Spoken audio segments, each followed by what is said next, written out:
నమస్కారం. ప్రేక్షకులందరికీ శుభోదయం.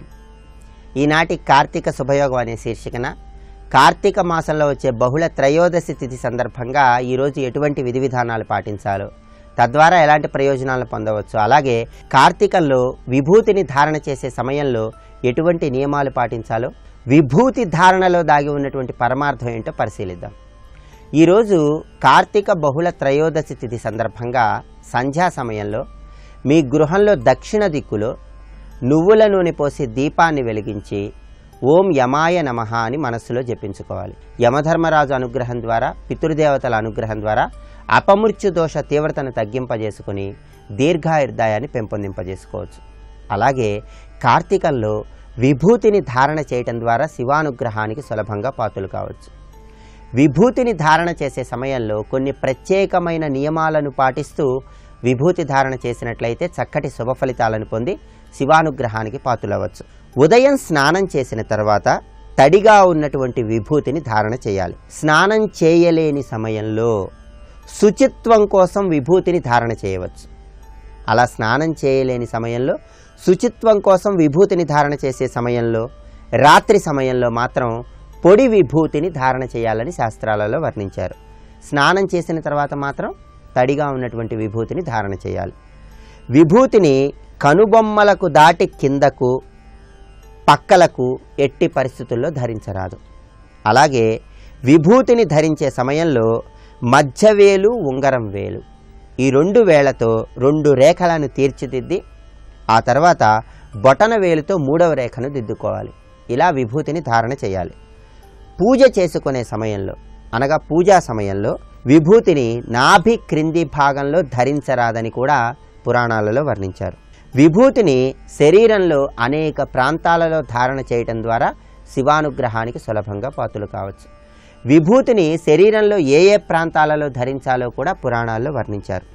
విభూతిని నుదుటయందు, నొసలయందు, రెండు చెవులయందు, కంఠమునందు, రెండు బాహువులయందు, వక్షస్థలమునందు, నాభియందు, వీపు ప్రాంతంలో, రెండు మణికట్టుల యందు, రెండు భుజముల యందు ధారణ చేయాలి.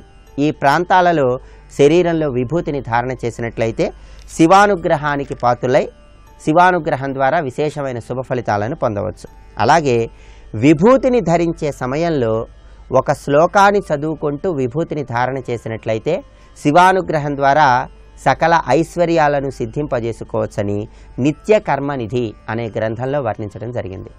ఆ శ్లోకాన్ని పరిశీలిస్తే మృత్యుంజయాయ సాంబాయ నీలకంఠాయ శంభవే కాలాగ్ని రుద్రరూపాయ మహాదేవాయతే నమః. ఇది శ్లోకం. ఈశ్వర నామాలు జపించుకుంటూ మృత్యుంజయాయ సాంబాయ నీలకంఠాయ శంభవే కాలాగ్ని రుద్రరూపాయ మహాదేవాయతే నమః అని ఈ శ్లోకం చదువుకుంటూ విభూతిని ధారణ చేసినట్లయితే శివానుగ్రహం ద్వారా ఉత్తమమైన ప్రయోజనాలను పొందవచ్చు. అలాగే విభూతిని ధారణ చేసే సమయంలో విభూతి ధారణ స్తోత్రాన్ని శ్రవణం చేయటం ద్వారా కూడా విశేషమైన శుభ ఫలితాలను పొంది శివానుగ్రహాన్ని సిద్ధింపజేసుకోవచ్చు. ఆ విభూతి ధారణ స్తోత్రాన్ని మనం పరిశీలిస్తే మహాగ్రహ పీడాం, మహోత్పాత పీడాం, మహారోగ పీడాం, మహాతీవ్ర పీడ హరత్యాసుతే ఈశ్వర భస్మం. ఇది విభూతి ధారణ స్తోత్రంలో ఉంది.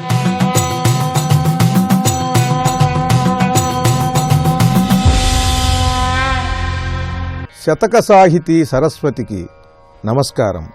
అంతర్బహి పూర్ణమై లోకమంతట నిండియున్నావని నిశ్చయించి కనినదెల్లను నీవెగానించి నిశ్చల స్వాంతులై ఎవరు నిన్నెంతురొక్కో అట్టివారలను నీ ఎట్టివారిగా చేసి సంసార బంధంబు సమయజేసి చావు పుట్టువులేని సద్గతి కలిగించి నీలోన చేర్చెదు నిశ్చయముగా అందుచే నిశ్చయ జ్ఞానమాత్మకొసగి నన్ను తరింపజేయుమో నాగభూష భువిని శ్రీకరయేడిదపుర నివాస స్వామి సద్గురుదేవ శ్రీ సంగమేశ.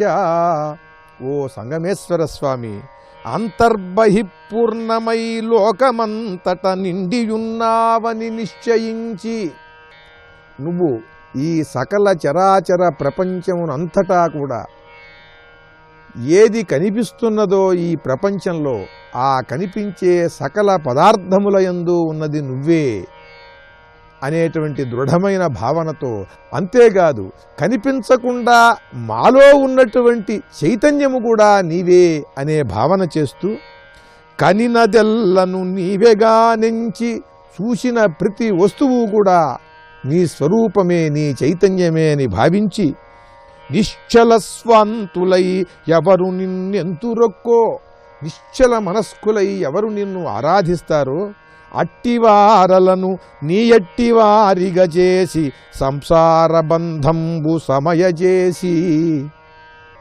ఇది పరమాద్భుతమైన విషయం. అలా కనినదెల్లను చూసిన ప్రతిదీ కూడా నీవేగా నెంచి నీ చైతన్యముగా భావించి నిశ్చల స్వాంతులై ఎవరు నిన్నెంతురొక్కో, నిశ్చల మనస్కులై ఎవరైతే నిన్ను ఆరాధిస్తారో. ఇక్కడ వరకు అందరూ చెప్పేదే, శాస్త్రములలో ఉన్నటువంటి విషయమే. కవికి ఒక్కొక్కసారి పరమేశ్వరానుగ్రహం వల్ల అంతకు పూర్వం ఎవరికీ అందనటువంటి ఒక భావం, ఒక సరికొత్త భావం స్ఫురిస్తుంది. అట్టివారలను, అలా సర్వ సమర్పణ చేసుకున్నటువంటి వారిని నీ ఎట్టివారిగా చేసి. ఇదండి, ఎవరైనా చాలా చక్కగా సంగీతం పాడేటువంటి వాడిని చూసి, కుర్రవాడిని తనంతటి వాణ్ణి చేసేవారు ఎవరన్నా ఉంటారా? ఎవరైనా ఒక చక్కని పద్యం రాసినటువంటి వాడిని, ఒక పాట రాసినటువంటి వాడిని చూసి వాడికి తగిన విధములైనటువంటి మెళకువలన్నీ చెప్పి, ఏ విధంగా ఏ గ్రంథములు చదివితే, ఏ సాధన చేస్తే ఇంకా ఆ విషయంలో ఇంకా మహోన్నత స్థాయికి వెడతాడో, తనంతటి వాడవుతాడో, తనకంటే కూడా గొప్పవాడవుతాడో చెప్పగలిగిన వారు ఎవరైనా ఉంటారా? ఒకవేళ అలా ఉంటే వారు పరమేశ్వరానుగ్రహ స్వరూపులు, పరమేశ్వరుడు వంటి వారు కూడా. ఈ పరమేశ్వరుడు కూడా సర్వసమర్పణ బుద్ధితో ఎవరైతే ఉంటారో, చూసిన ప్రతిదానిలోనూ తననే దర్శిస్తారో అటువంటి వారిని చూసి అట్టివారలను నీ ఎట్టివారిగా చేసి తన వంటి వాణ్ణి చేస్తాడట. చేసి చావు పుట్టువులేని సద్గతి కలిగించి నీలోన చేర్చెదు నిశ్చయముగా. మళ్ళీ జన్మనేది లేకుండా నీలో ఐక్యం చేసుకుంటావయ్యా. అట్టివారలను నీ ఎట్టివారిగా చేసి సంసార బంధంబు సమయజేసి చావు పుట్టువులేని సద్గతి కలిగించి నీలోన చేర్చెదు నిశ్చయముగా. అందుచే నిశ్చయ జ్ఞానమాత్మకొసగి నన్ను తరింపజేయుమో నాగభూష అంటూ నిశ్చయమైన ఆత్మజ్ఞానాన్ని తనకు ప్రసాదించమని ఆ పరమేశ్వరుణ్ణి అర్థిస్తూ చక్కని పద్యరచనతో గొప్ప శతకాన్ని మనకు అందించిన విద్వత్కవులు, జ్యోతిష వాస్తుశాస్త్రవేత్తలు శ్రీ పర్వతిన ఆదినారాయణ చౌదరి గారి సంగమేశ్వర శతకంలోని మరి ఒక పద్యం గురించి రేపు ఉదయం తెలుసుకుందాం. ఓం నమః శివాయ.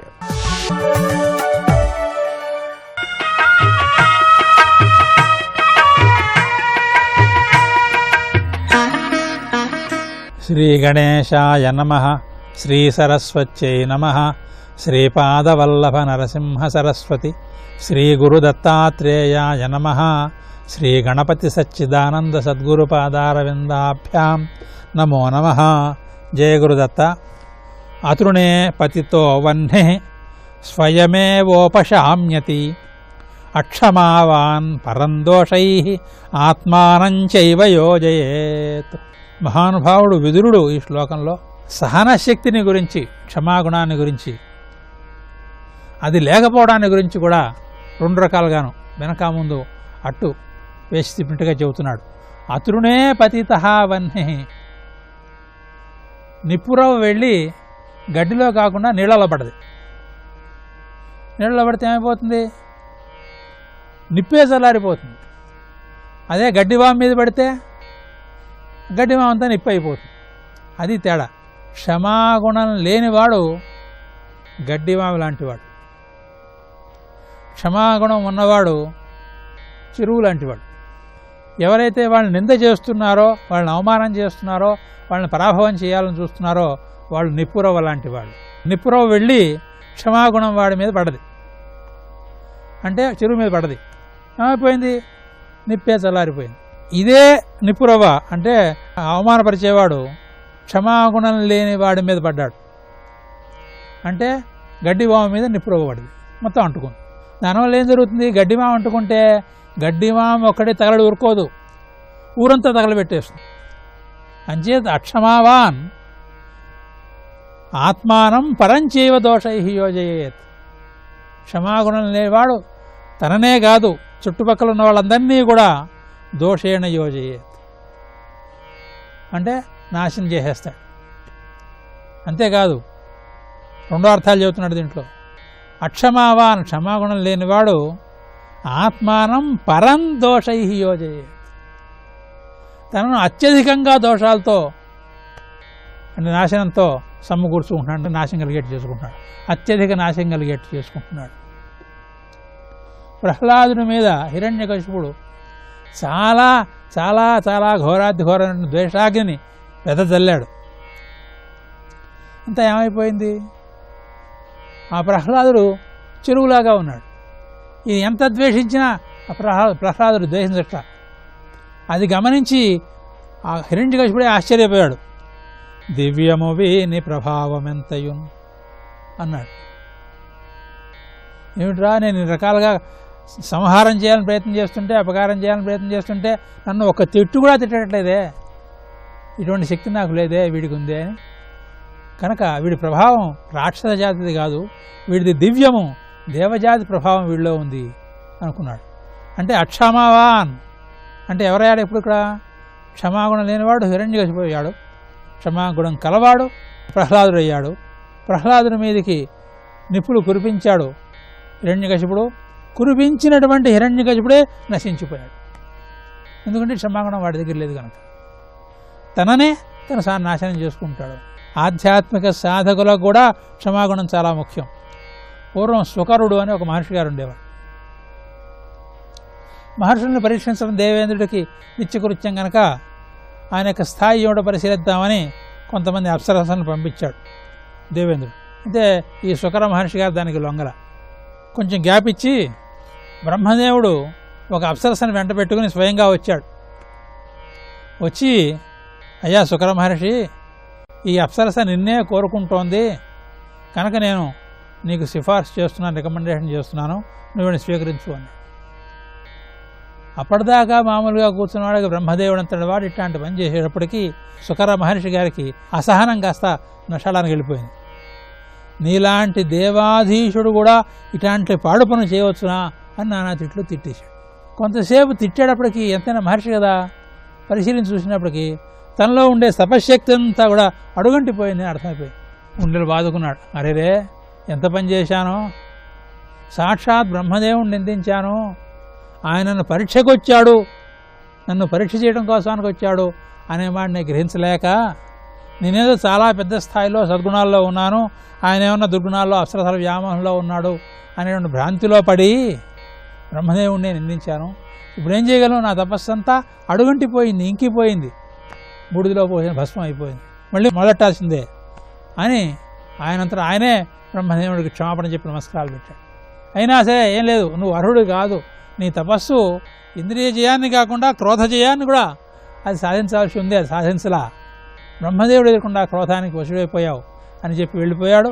ఆయన మళ్ళీ మరి వచ్చి మళ్ళీ తపస్సు చేసుకున్నాడు. కనుక అసహనం ఏం చేస్తుందంటే సంపూర్ణంగా నాశనం చేస్తుంది, సంపదను నాశనం చేస్తుంది, తపస్సును నాశనం చేస్తుంది, జీవితాన్ని కూడా నాశనం చేస్తుంది. అటు హిరణ్యకశిపుడు యొక్క ఉదాహరణలోనూ ఇటు సుకర మహర్షి యొక్క ఉదాహరణలోనూ కూడా ఇది మనకు స్పష్టమైంది. కనుక ఎట్టి పరిస్థితుల్లోనూ అసహనము అనేటువంటి గుణాన్ని దగ్గరికి రానివ్వకూడదు. అది లౌకికంగానూ మంచిది కాదు, ఆధ్యాత్మికంగానూ మంచిది కాదు అని విదురుడు బోధిస్తున్నాడు. ఆ బోధ మన జీవితాల్లో అన్వయించుగాక. జయ గురుదత్త.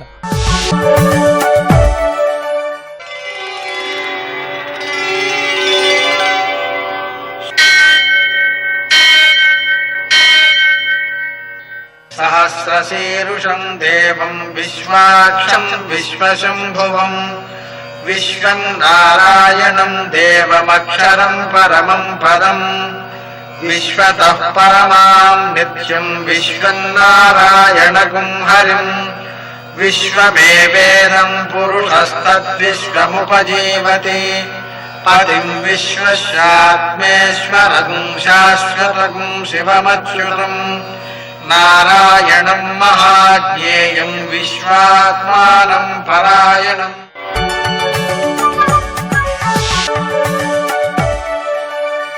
సూర్యశౌర్యమథేంద్రపదవీ సన్మంగళం మంగళం. యఃకర్తా జగతాం భర్తా సంహర్తా మహసాం నిధిః ప్రణమామి తమాదిత్యం భైరంతస్తమోపహం. నేటి కాలమాన విశిష్టాలను గమనిద్దాం. స్వస్తి శ్రీ చాంద్రమాన దుర్ముఖనామ సంవత్సరం, దక్షిణాయనం, శరదృతువు, కార్తీక మాసం, కృష్ణపక్షం, ఆదివారం. సూర్యోదయం 6:31 సూర్యాస్తమయం 5:35. తిథి త్రయోదశి మధ్యాహ్నం 12:46 వరకు. నక్షత్రం స్వాతి సాయంకాలం 6:03 వరకు. వర్జం రాత్రి 12:21 నుంచి 2:09 వరకు. దుర్ముహూర్తం సాయంకాలం 4:06 నుంచి 4:51 వరకు. అమృతకాలం ఉదయం 8:09 నుంచి 9:57 వరకు. రావుకాలం ఆదివారం కాబట్టి సాయంకాలం 4:30 నుంచి 6 గంటల వరకు. అష్టకవర్గ రీత్యా శుభప్రదమైన సమయం ఉదయం 7 గంటలకి. నేటి విశేషం ఆదివారం, అలాగే మాస శివరాత్రి. మాస శివరాత్రి ప్రయుక్తంగా మనం ఉపవాసం ఉండడం, అందులోనూ కార్తీక మాసంలోని మాస శివరాత్రి కాబట్టి శివునికి చాలా ప్రీతికరం కాబట్టి మనం 8 కాలాల్లో కానీ కనీసం 4 కాలాల్లో కానీ ఆయన అభిషేకాన్ని పూర్తి చేసుకోవడం. ఎలాగా ఉపవాసం ఉన్నాం కాబట్టి ఆదివారం నాడు ఏకభుక్తం చేయాలి. ఫలహారం ఒకసారి చేస్తే ఇటు ఆదివారం నాడు ఏకభుక్తం అనే ప్రయోజనము సిద్ధిస్తుంది. కార్తీక మాసంలో నక్తవ్రతం చేయాలి కాబట్టి ఆ చేసే ఫలహారం సాయంకాలం సూర్యాస్తమయం అయిన తర్వాత చేసినట్లయితే నక్తవ్రత ఫలితం సిద్ధిస్తుంది. దానితో పాటు మాస శివరాత్రి ప్రయుక్తంగా శివారాధన చేసుకుని ప్రసాదాన్ని తీసుకున్నట్లయితే దానివలన మాస శివరాత్రి ఉపవాస ఫలితము సిద్ధిస్తుంది. అలా 3 రకాల ప్రయోజనాలని మనం సిద్ధింపజేసుకోవడానికి ఈరోజు నక్త వ్రతం చేస్తూ ఆ రాత్రి ఫలహారం మాత్రమే చేయడం వలన ఈ ఫలితాలన్నీ సిద్ధిస్తాయన్నమాట. నేటి ఆణిమత్యాలు.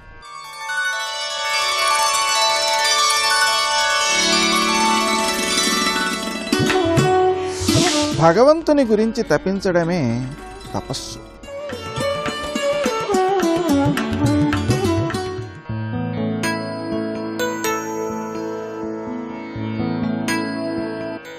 ఊహలో ఉన్న వారిని ప్రేమించడం చాలా సులభం, అందరూ చేసేదే.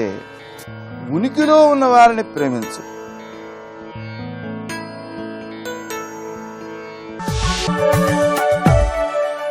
నమో నమో సుబ్రహ్మణ్య శ్రీ వరదా ఉషోదయం మేలు కొలిపినది నీ కృతిగా.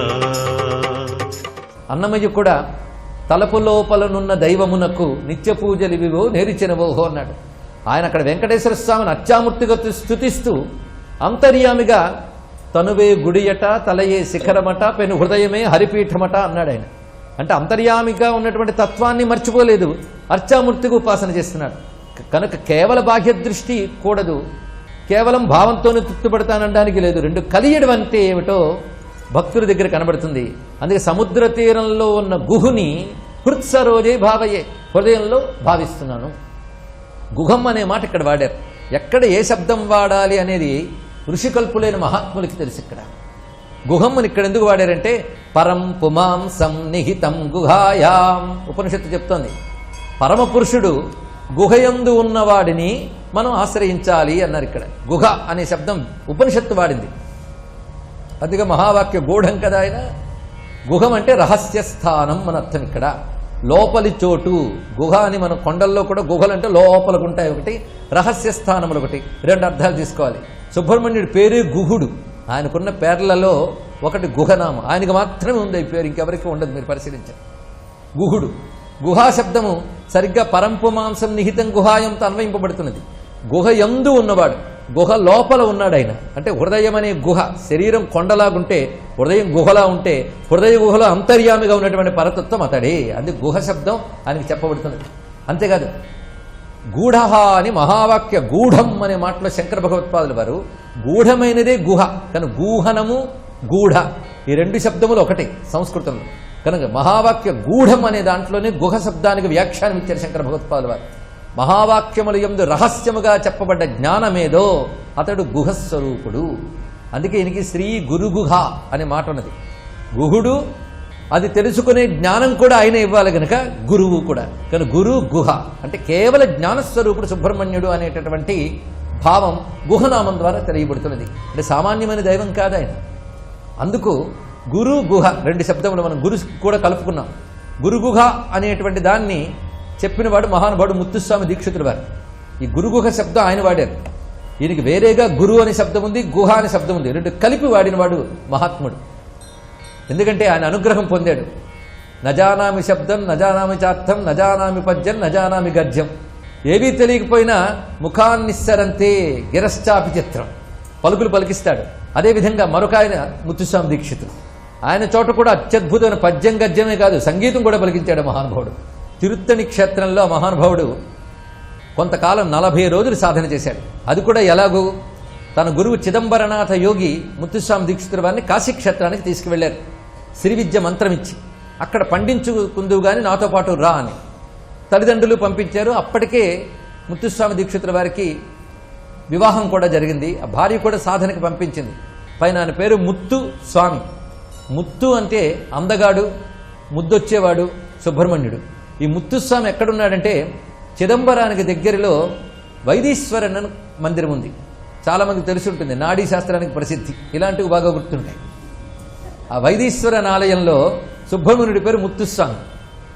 అక్కడ ఆయన వరం వల్ల ఈయన లభించాడని తల్లిదండ్రులు ఆ పేరు పెట్టుకున్నారు. అందుకు ముత్తుస్వామి పేరులోనే సుబ్రహ్మణ్యుడు ఉన్నారు. అంతేకాదు శ్రీ విద్యోపాసకుల్లో సుబ్రహ్మణ్యుడు చాలా శ్రేష్ఠుడు. ఆ సుబ్రహ్మణ్యాంశేదో ఉంది ఈయన వద్ద. ఆ కారణం చేత మహానుభావుడు చిదంబరనాథ యోగి దగ్గరే మంత్రదీక్ష పొంది అక్కడి నుంచి కాశీక్షేత్రానికి చేరుకుని శ్రీ విద్యలో ఉద్దండుడయ్యాడు. అది కూడా గురువుగారిని అడిగాడు, నా శ్రీ విద్య ఏమైనా సిద్ధించిందా అని. కొంతకాలం మంత్రజపం అంతా చేసే గురువు చెప్పాలి, అంతేగాని మనమే మహోపాసకులం అని కూడా మహాప్రమాదం. గురువు చెప్పాలి, లేదా భగవంతుడు అనుగ్రహించాలి. గురువుగారు నన్ను అడుగుతామేమి అమ్మవారిని అడుగన్నారు. ఎంత గొప్ప మాట చూడండి. రేపు గంగా స్నానానికి వెళ్తావు కదా, అక్కడికి వెళ్ళు అని చెప్పినప్పుడు ప్రాతకాలంలో బ్రాహ్మీ ముహూర్తంలో ముత్తుస్వామి వారు గంగా స్నానానికి వెళ్ళారు. సరిగ్గా కేదార్ ఘాట్ వద్ద, అది కూడా విచిత్రమైనది. అక్కడికి వెళ్ళి ఆయన స్నానం చేసి అమ్మవారిని ప్రార్థించి, అమ్మ నీకు ఇన్నాళ్ళు నేను జపం చేశాను కదా, ఏమైనా ప్రయోజనకరంగా చేశానా, సిద్ధించిందా అని అంటూ మునిగాడు. మునిగేటప్పటికల్లా ఆయన చేతికి ఏదో వస్తువు తగిలింది. బయటకు తీసేటప్పటికల్లా ఒక వీణ, అది చాలా చిత్రమైన వీణ. అమ్మవారు అనుగ్రహం లభించింది, రాజమాతంగా అయినటువంటి తల్లి కృప చూపించింది అనుకున్నారు. దాని చిత్రం ఏంటంటే ఇది మామూలు వీణ కాదు అనడానికి సంకేతంగా అన్ని వీణలకి దాని చిట్ట చివరకు ఉండేటువంటి ఒక మకరము వంటి ముఖం ఉంటుంది. దాన్ని యాళీ ముఖం అంటారు. ఆ యాళీ ముఖం అన్ని వీణలకి కింద ఉంటుంది, ఈ వీణకు మాత్రం పైకి తిరిగి ఉంటుంది. ఇక్కడ యాళీ ముఖం ఆ చిత్రం, అది అమ్మవారి ప్రసాదం. అంతేగాని ఎవరో పారేసిన వీణ ఏనుగు దొరికింది అనడానికి లేదు. అది శుద్ధమై స్వరబద్ధమై కనబడుతున్నది ఇక్కడ. దానికి తోడు దాని మీద దేవనాగరి లిపిలో రామ అని రాయబడింది. సంగీతానికి ఆయన కంటే ఇంకేం గొప్ప నామం ఉంటుంది చెప్పండి ఇక్కడ. అది తీసుకుని ఆనందపరసుడయ్యాడు. ఈ లోపల మెట్లు దిగుతూ చిదంబరనాథ యోగి వస్తూ సిద్ధించిందా, సమాధానం లభించిందా అని అడిగారు. గురుకృప అన్నాడు ఈ మహానుభావుడు. వీణ పట్టుకుని ఒడ్డును నిలబడు, నేను లోపలికి వెళ్తాను, కాసేపు ఉండు అని చెప్పారు ఆయన. అని చిదంబరనాథుల వారు దిగి కొంతసేపటికి వెళ్ళి అక్కడి నుంచి ఇంకా నేను వెళుతున్నాను అని చెప్పి గంగలో కలిసిపోయారు మహానుభావుడు. ఎందుకంటే సిద్ధపురుషులు, అవధూతలు, అటువంటి యతీశ్వరుడు సమయం రాగానే శరీరాన్ని అలా అగ్నిలోనూ జలములోనూ త్యజింపజేస్తారు. యతి ధర్మంలో ఇటువంటి స్థితి రావడం అనేది పరాకష్ట. యతికి ఔర్ధ్వదేహ క్రియలు ఉండవు. వాళ్ళు మరణించిన తర్వాత వాళ్ళ శరీరాన్ని ఎవరో జలంలోనో ఇంకెక్కడో కలుపుతారు అంతే తప్ప మరేం లేదు. అలాంటిది ఈ మహానుభావుడు తనంత తానే కలుపుకున్నాడు, ఇక్కడ దేహత్యాగం చేశారు. అలాంటి మహాత్ములు ఉంటూ ఉంటారండి. ఇటీవల కాలంలో రాధాకృష్ణ ఉపాసనలో గొప్పవారైన హరిదాస్ మహారాజ్ గారు బదరీ క్షేత్రంలో గంగలో అలాగే లీనమయ్యారు. ఎలాంటి మహాత్ములు ఉన్నారు ఈ దేశంలో. ఇటీవల కాలం ఎందుకు చెప్పుకున్నామంటే ఏ కాలమైనా భారతదేశంలో యోగులు కొదవలేదు, అది ఇక్కడ అది చెప్పుకోవడానికి ప్రస్తావన చేయడం. మొత్తానికి ఆ చిదంబరనాథుల వారు అలా గంగలో లీనమైపోయారు. గురువు యోగం తట్టుకోలేక చాలా బాధపడ్డాడు ఆయన. వెంటనే శిష్యులందరూ కలిసి ఆ గంగలో ఆ దివ్యమైనటువంటి శరీరాన్ని తీసుకువచ్చి తర్వాత వాళ్ళు సంప్రదాయ ప్రకారంగా స్వామివారికి సమాధి ఏర్పాటు చేశారు. ఇప్పటికీ సమాధి కేదార్ ఘాట్ దగ్గర ఉన్నటువంటి వీధుల్లో ఒక చోట చిదంబరనాథుని యొక్క సమాధి ఉంది. అక్కడ చిదంబరనాథులతో కలిసి ముత్తుస్వామి వారు ఆరాధన చేసుకున్నటువంటి శ్రీచక్రం నేటికి ఆరాధింపబడుతున్నది. ఆసక్తి గలవారు పరిశీలించవచ్చు. ఒక చిన్న ఇల్లులా ఉంటుంది, కానీ ఇద్దరు మహాత్ములు తపస్సు చేసిన చోటు కనుక కాశీక్షేత్రంలో అదొక క్షేత్రంగా భావన చేయవచ్చు. అత్యద్భుతమైన సంప్రదాయంతో అక్కడ నేటికి వారు ఆరాధించిన శ్రీచక్రాన్ని ఆరాధించే కుటుంబ పరంపర ఒకటి ఉన్నది. వారు తమిళులు కావడం ఒక విశేషం. మొత్తానికి గురువాజ్ఞను అనుసరించి ఈ సిద్ధి పొందిన తర్వాత తిరిగి వచ్చేస్తున్నారు ముత్తుస్వామి దీక్షితుల వారు. ఇదివరకు వారు ఏ ప్రాంతంలో వాళ్ళ అమ్మా నాన్న అందరూ ఉన్నారో ఆ కుటుంబం చోటుకి వెళ్ళేటప్పటికల్లా వాళ్ళ ప్రాంతం మారేరు అని తెలిసింది. అక్కడికి ప్రయాణం చేస్తూ మధ్యలో తిరుత్తణి చేరుకున్నారు. తిరుత్తణి రాగానే ఆయనకి ఒక బుద్ధి పుట్టింది. ఇక్కడే ఉంటూ కొన్నాళ్ల పాటు సుబ్రహ్మణ్య మంత్రాన్ని జపం చేసుకుంటానని. సాధకుడికి ఇటువంటి శ్రద్ధ అంత తీవ్రంగా ఉంటే వాళ్ళు సిద్ధులవుతారండి. అంతేగాని తీరిక దొరికితే మాలలు తిప్పుదాం అనుకునే వాళ్ళకి ఇటువంటి ఉపాసనా క్రమం అర్థం కాదు. వాళ్ళు అలా తప్పించిపోతారు. అక్కడ 40 రోజులు అక్కడే ఉండి సాధన చేద్దాం అనుకున్నాడు ఆ మహానుభావుడు. 40 రోజులు సుబ్రహ్మణ్య మంత్రాన్ని అనుష్ఠించాడు ఆయన. 41 రోజున ఒక వృద్ధుడు, దబ్బపండు లాంటి పసిమి ఛాయతో మెరిసిపోతున్నటువంటి వృద్ధుడు ఆయన జపం చేస్తుంటే ఎదురుగా కూర్చున్నాడు. ఆయన మాల అయిన తర్వాత ఆయన చూసి మహానుభావుడు ఎవరో అని దండం పెట్టాడు. అని నాయన ఒక్కసారి కళ్ళు మూసుకో అన్నాడు ఆ వృద్ధుడు. కళ్ళు మూసుకున్న తర్వాత నోరు తెరువు అన్నాడు. నోరు తెరిచే ఒక కలకండ అంటే పటిక బెల్లం నాలుక మీద పెట్టి ఇప్పుడు కళ్ళు తెరువు అన్నాడు. వెంటనే కళ్ళు తెరిచేటప్పటికల్లా వృద్ధుడు లేడు. వల్లీ దేవసేన సమేత సుబ్రహ్మణ్యుని దర్శనమైంది. మంత్రసిద్ధ విధంగా లభించింది.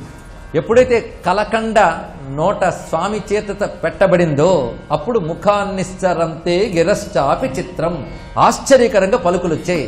కనుక నాకు జ్ఞానాన్ని ఇచ్చినవాడు ఆయనే గనక గురుగుహ అనే నామంతో ప్రతి కీర్తన ఆయన నామంతో రచించాడు మహానుభావుడు ముత్తుస్వామి దీక్షితుడు. ఆ మంత్రోపాసన అంతా కీర్తనలో చెప్పాడు. సుబ్రహ్మణ్యునిపై ఆయన ఎన్ని కీర్తనలు రచించాడో లెక్కలేదు. అవన్నీ దగ్గర పెట్టుకుంటే ఎన్ని రకాల సుబ్రహ్మణ్యమూర్తులు ఉంటాయో తెలుస్తుంది.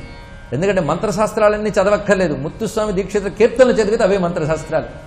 అందులో సుబ్రహ్మణ్య నమస్తే అన్న కీర్తన మీద కంచి మహాస్వామి వారు గొప్ప వ్యాఖ్య చేశారు. అంత అద్భుతమైన కీర్తనది. అలాగే సుబ్రహ్మణ్యుని గురించి విభక్తులతో కీర్తనలు రచించారు. రకరకాల కీర్తనలు, ప్రతి కీర్తన ఆ దేవతా తత్వం చెప్తుంది. అది విశేషమైన అంశం. మనకి జగద్గురువులు అనుకూలిస్తే ఆయా కీర్తనలు ఆయా సందర్భాలను అనుసరించి తెలుసుకుందాం. మొత్తానికి గుహానామం దగ్గరికి వచ్చేటప్పటికల్లా మనం గురు గుహ, ఎందుకంటే భుజంగ స్తోత్రం అనే నెపంతో సుబ్రహ్మణ్యన్ అనుగ్రహ విశేషాలన్నీ చెప్పుకోవడానికి మనం కూర్చున్నాం గనక అందులో భాగవతులు, సుబ్రహ్మణ్య భాగవతులు, వాళ్ళ గురించి మనం ప్రస్తావన చేసుకుంటే భగవంతుడైన సుబ్రహ్మణ్యుడు సంతోషిస్తాడు. సర్వాభీష్ట ప్రదాయకుడైన సుబ్రహ్మణ్యునికి నమస్కరిస్తూ స్వస్తి. జయ జనార్దనా కృష్ణ రాధికాపతే నందనందనా కృష్ణ రుక్మిణీపతే గరుడ వాహనా కృష్ణ గోపికాపతే శరణు మోహనా కృష్ణ ప్రభో సద్గతే. భగవంతునికి సత్యం, శివం, సుందరం అని ఒక పేరు. ఆయన రాశీభూతమైనటువంటి ఘనమైనటువంటి సౌందర్య రాశి. ఆయన ఏ రూపంలో ఉండనివ్వండి మహాందగాడు. అది మనసులోని చూరగొనడంలో ఉంటుంది ఆ శక్తి. అది కేవలముగా అందము నాకే అని నేను అన్నాను అనుకోండి, మీకు కాకపోవచ్చు.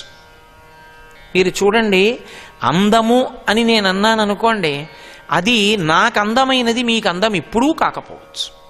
అసలు అందము అని నాకు అనిపించింది క్షేమకరము అసలు కాకపోవచ్చు. క్షేమకరము కాని అందము ప్రమాదహేతు. మీకు ఒక ఉదాహరణ చెప్పాలంటే, ఏదో ఒక పెద్ద పులి చాలా అందంగా ఉంటుంది. అరణ్యంలో అది తిరుగుతున్నప్పుడు, అది నోరు విప్పినప్పుడు, అది తోక ఊపినప్పుడు, అది ఒళ్ళు విరుచుకున్నప్పుడు చాలా అందంగా ఉంటుంది. చాలా అందంగా ఉందని అరణ్యంలో పెద్ద పులి పడుకుంటే దగ్గరికి వెళ్ళగలమా? దాని అందం ప్రమాదకారి, దగ్గరికి వెళ్ళలేరు.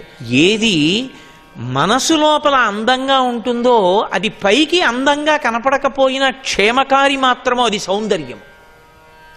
శంకరాచార్యుల వారు అమాయకులు గారు, అందుకే సౌందర్య లహరి అన్నారు. లోకంలో సౌందర్యం అన్న మాటకు అర్థం ఏంటో తెలుసా? అమ్మ ఒక్కతే, అమ్మయే సౌందర్యం.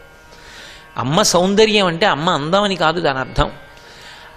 అమ్మ తన ప్రాణం పోయినా సరే బిడ్డడి యొక్క క్షేమాన్ని మాత్రమే అపేక్షిస్తుంది. తాను ఏమైపోయినా ఆవిడికి అక్కర్లేదు. అందుకే ఈ లోకంలో ఎవ్వరు అనరు, ఒక్క తల్లి మాత్రమే ఒక మాట అంటుంది. తల్లి నా ఆయుర్దాయం కూడా పోసుకుని నువ్వు బతకరా అంటుంది. ఆ మాట తండ్రి కూడా అనడు బిడ్డడి విషయంలో, ఒక్క తల్లి మాత్రమే అనగలదు. తాను ఏమైపోయినా పర్వాలేదు, పిల్లాడు క్షేమంగా ఉంటే చాలు. ఆ క్షేమాన్ని చూడగలిగినటువంటి శక్తి అమ్మయందుంది కాబట్టి అమ్మ సౌందర్యం. సౌందర్యమైన వస్తువు ఎప్పుడైనా సరే మీరు గుర్తుపెట్టుకోండి, ఎలా ఉందన్న దానితో సంబంధం ఉండదు, మనసుకి ఆనందాన్ని సంతోషాన్నే కల్పిస్తుంది. వెంకటేశ్వరుడు అభిషేకానికి లంగోటా కట్టుకున్నా అందం, పెద్ద పంచ కట్టుకున్నా అందం, కిరీటం పెట్టుకున్నా అందం, శుక్రవారం తీసేసినా అభిషేకం చేస్తుంటే అందం, సళ్ళింపు చేసి నామాలు తగ్గించినా అందం, నామాలు పూర్తిగా పెట్టినా అందం. అందమన్నది ఒక మనిషికి నచ్చాలంటే ఎలా ఉన్నా అందంగా ఉండడం అన్నది ఉండదు, ఒకలా ఉంటేనే ఒకడికి అందంగా ఉంటుంది. ఎలా ఉన్నా అన్న మాటలో అది ఎందుకు ఉంటుందో తెలుసా? అది క్షేమాన్ని చూసే శక్తి కాబట్టే ఎలా ఉన్నా అందంగానే ఉంటాడు. అది అమ్మతనానికి ఉన్నటువంటి గొప్పతనం, అది సౌందర్యం. భగవంతుని యందు సౌందర్యము అభివ్యక్తమవుతుంది. ఆయన క్షేమంకరుడు, ఎప్పుడూ మన క్షేమాన్ని అపేక్షిస్తుంటాడు ఈశ్వరుడు. అందుకే ఇంత పూతన ఇంతమంది పిల్లల్ని చంపింది కృష్ణుడి దగ్గరికి వచ్చేటప్పటికో మాట, అబ్బా ఎంత అందంగా ఉన్నావురా అని. అంటే ఆ సౌందర్యం రాక్షసుల్ని కూడా వివశుల్ని చేస్తుంది. అది దానికి ఉన్నట్టు. అసలు నేను మీతో ఒక మాట చెప్పగలగాలి అంటే, మనసుకు ముప్పిరి కొనేటట్టు చెయ్యగలిగినది, మనసు మీద ముద్ర పడిపోయేది, మనిషికి సంతోషాన్ని కల్పించేది బాహ్యమునందు ఆడంబరానికి తగిలించుకున్న అందం వల్ల రాదు. దేనివల్ల వస్తుంది అంటే లోపల ఉన్నటువంటి సద్గుణముల వలన వస్తుంది. ఆవిడంది కృష్ణుణ్ణి చూసి, నాచనుబాలొక గుక్కెడు ఓ చిన్ని కుమార త్రాగు మొయ్యన పిదపన్ని చెలువ మెరుగవచ్చును, నా చెలువము సఫలమగును నలినదలాక్ష అంది. కళ్ళ గురించి చెప్పింది. మొదట పిలవడం ఏమని పిలిచిందంటే నలినదలాక్ష అని పిలిచింది. అంటే పద్మముల వంటి కన్నులున్నవాడా అని పిలిచింది. అంటే అసలు భగవంతుని యొక్క సౌందర్యం ఆ కన్నులే. ఎందుకంటే శరీరంలో ఏ అవయవం నవరసాల్ని వ్యక్తం చేయదు, కన్నులు ఒక్కటే నవరసాల్ని వ్యక్తం చేస్తాయి. ప్రత్యేకించి దయ, కారుణ్యము అభివ్యక్తమయ్యేది కన్నులలోంచే వ్యక్తమవుతుంది. ఆ కన్నులకున్న సౌందర్యం అటువంటిది. నిద్రపోతున్నా కూడా ఆయన కన్నులలో ఉన్నటువంటి కారుణ్యం అటువంటిది. అందుకే నలినదలాక్ష అని పిలిచి, ఎంత అందంగా ఉన్నావురా అని, నాచనుబాలొక గుర్కెడు ఓ చిన్ని కుమార త్రాగు మొయ్యన పిదపన్ని చెలువ మెరుగవచ్చును. రాక్షసి బుద్ధి ఉంది కదా లోపల. ఇంత అందమైన వేషం ఎందుకు కట్టానో తెలుసా? ఈ అందం నిలబడకూడదని. ఏది? నా చనుబాలొక్క గుక్కెడు తాగు, ఆ తర్వాత ఈ నీ అందం చూడొచ్చు, నా అందానికి సార్థక్యం నువ్వు తెలుసుకోవచ్చు. అంటే నేను ఇంత అందగత్తెని కాను, నేను ఇలా ఎందుకున్నానంటే నువ్వు ఇలా బ్రతికుండకుండా ఉండడానికి, నిన్ను చంపడానికి వచ్చాను. నా ప్రజ్ఞ ఆవిష్కృతమవుతుంది, నీ అందం గతి తప్పిపోయి నల్లపడిపోవడంలో, బిగిసిపోవడంలో తెలుస్తుంది. ఏది తాగు, ఒక గుక్కడు అంది.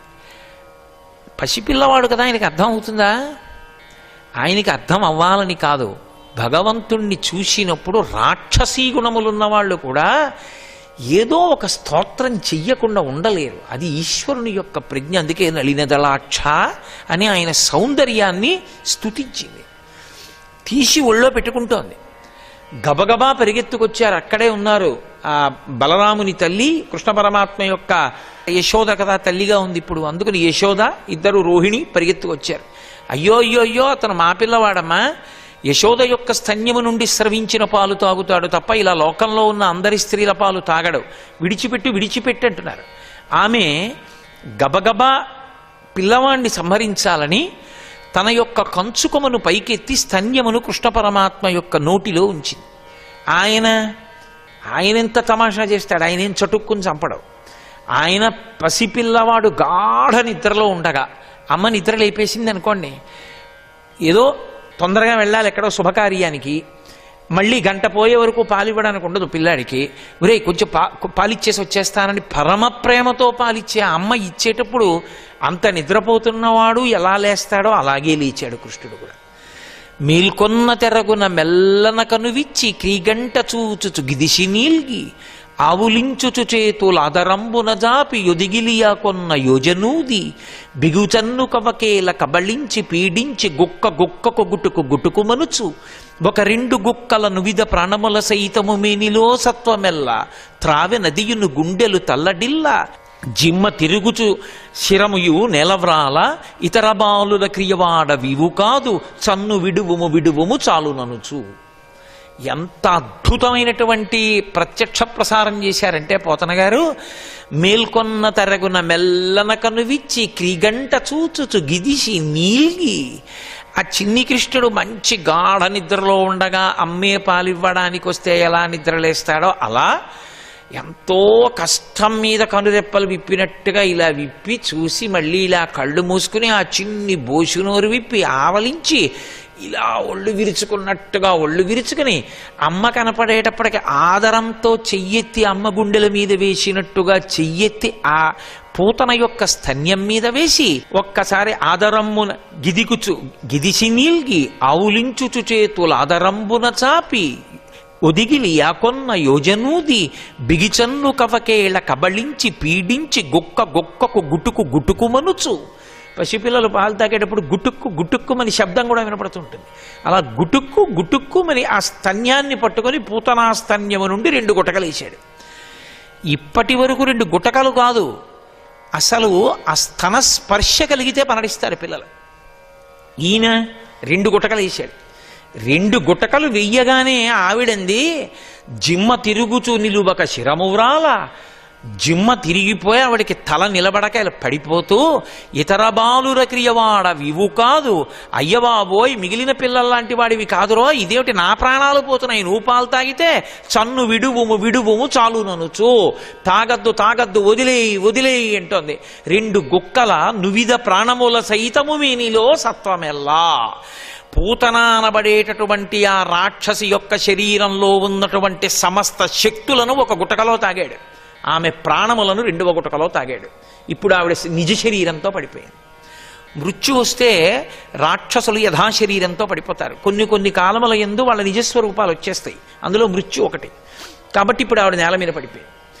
ఎంత పెద్ద శరీరంతో పడిపోయిందంటే ఆవిడ వేసిన గావు కేకలకి నందవ్రజం అంతా దద్దరిల్లిపోయింది. అంత పెద్ద కేకలేసి నేల మీద పడిపోయింది. సర్వం శ్రీ ఉమామహేశ్వర పరబ్రహ్మార్పణమస్తు. స్వస్తి.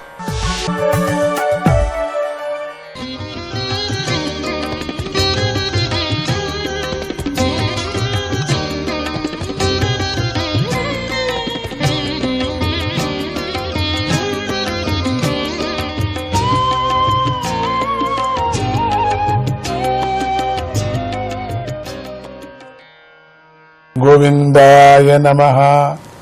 కర్మబంధాల నుండి పూర్తిగా విముక్తిని కోరుకునేవారు శ్రీహరి గుణాలను కీర్తించాలి అనుకున్నాం కదా. దానివల్ల వారి అంతఃకరణం పూర్తిగా శుద్ధమై మోక్షము లభిస్తుంది. ఈ అజామినుడు మరణిస్తూ భగవంతుడి నామాన్ని చక్కగా పలికి తన పాపాలన్నిటికీ ప్రాయశ్చిత్తం చేసుకున్నాడు. కనుక ఇతడిని మీరు నరకానికి తీసుకు వెళ్ళకూడదు.